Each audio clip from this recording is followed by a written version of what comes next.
తిరగబడ్డ చెత్తబుట్ట, రోడ్డున పడ్డ చెత్తగుట్ట. ఇదేంటి చిత్రంగా ఉందనుకుంటున్నారా?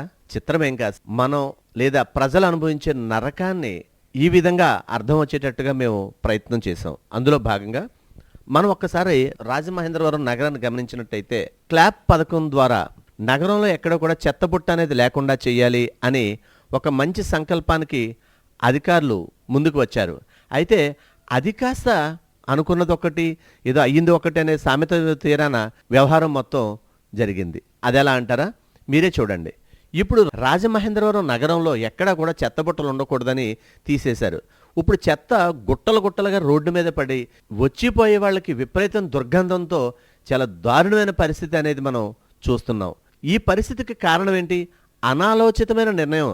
చెత్తబుట్టలు తీసేయడం బానే ఉంది, ఎక్కడ చెత్త లేకుండా క్లీన్ రాజమహేంద్రవరం అనే అర్థం తీసుకొచ్చే విధంగా అధికారుల ప్రయత్నం బానే ఉంది. కాకపోతే దీనిలో స్వార్థం కావచ్చు, ఇంకోటి కావచ్చు, ఎక్కడికక్కడే చూసినట్టయితే తడి చెత్త పొడి చెత్త కోసం ఏర్పాటు చేసిన డస్ట్బిన్నులు కూడా ఎక్కడా లేకపోవడం, ఆ స్టాండ్లు అలంకారప్రాయంగా ఎక్కడికక్కడ అడ్డుగా ఉండడం పలు విమర్శలకు తావిస్తుంది. అవన్నీ ఎందుకు?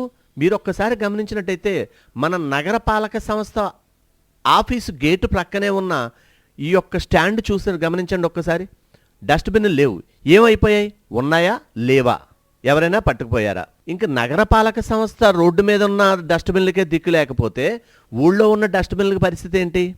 అలా అని చెప్పంటే అధికారులు మేము వాటిని అన్నింటినీ తొలగించాం అని అంటున్నారు. తొలగించినవి ఎక్కడున్నాయి?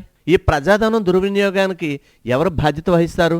ఒక్కసారి ఆలోచించండి. ఇప్పుడు సొమ్ము పోయి దుమ్ము పట్టే అంటే ప్రజలు చెత్త పన్ను కడుతున్నారు, అన్నీ చేస్తున్నారు, కాలువలు శుభ్రం చేయట్లేదు, అలాగే ఎక్కడికక్కడ డస్ట్బిన్లు తీసేశారు.